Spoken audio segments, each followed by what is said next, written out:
None but ourselves can free our minds.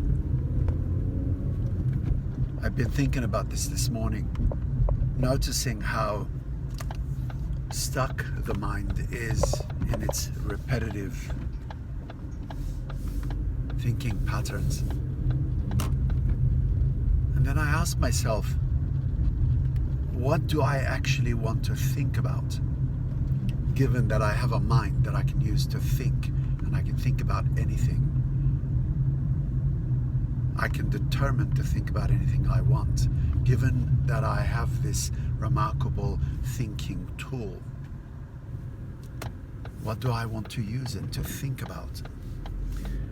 And it's very interesting, because as I was thinking about this, the line from Bob Marley's song, "None but ourselves can free our mind," kept coming to me.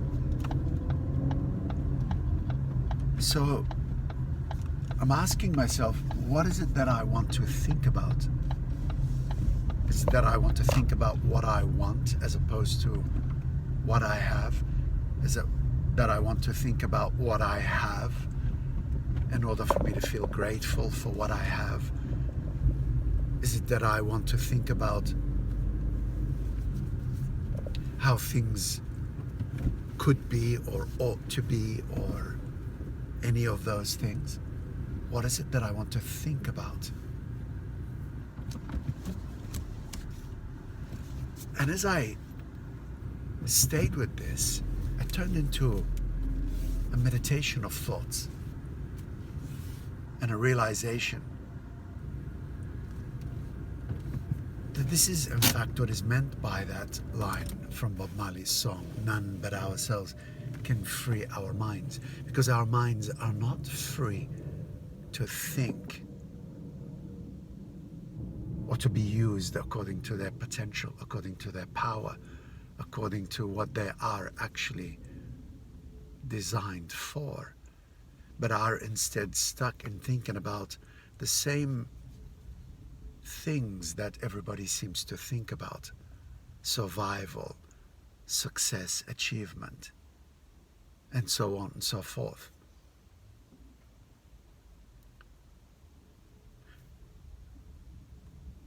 But what does it take to step out of this norm? And is this what is meant by "none but ourselves can free our minds"? Is this what a mind that has been freed is all about? It becomes a mind that is capable of thinking about anything that we determine we want to think about. But what was really interesting about this is in trying to think about what is it that I want to think about outside of these repetitive thinking patterns, it wasn't that simple. It wasn't that easy. I could think about anything I want. What is it that I want to think about? And then to notice the offerings that were provided. I could think about this, I could think about this. But somehow there was a feeling that something is lacking in these. There was a recognition, there was a realization, an understanding that these things were part of the conditioned norm. And when I was able to momentarily break outside of this norm, there was a joyous realization, a joyous understanding that this is what a free mind is all about. It's a mind that has been freed from the repetitive, conditioned thinking realities. And that the mind itself is such a profound and powerful tool for describing the mystery of reality, if it could but be put to good use. It's an instrument capable of describing the mystery, the totality.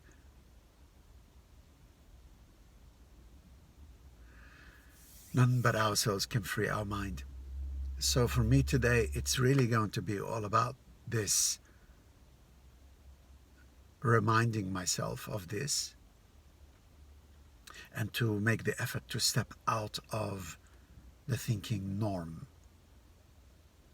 And it's important here to understand or to consider that even these ideas of success, thinking everybody is just so preoccupied with success, I find it such a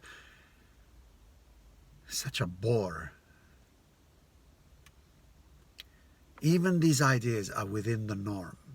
So to step outside of the conditioned norm is to free the mind and to understand its power in being able to describe the mystery of reality.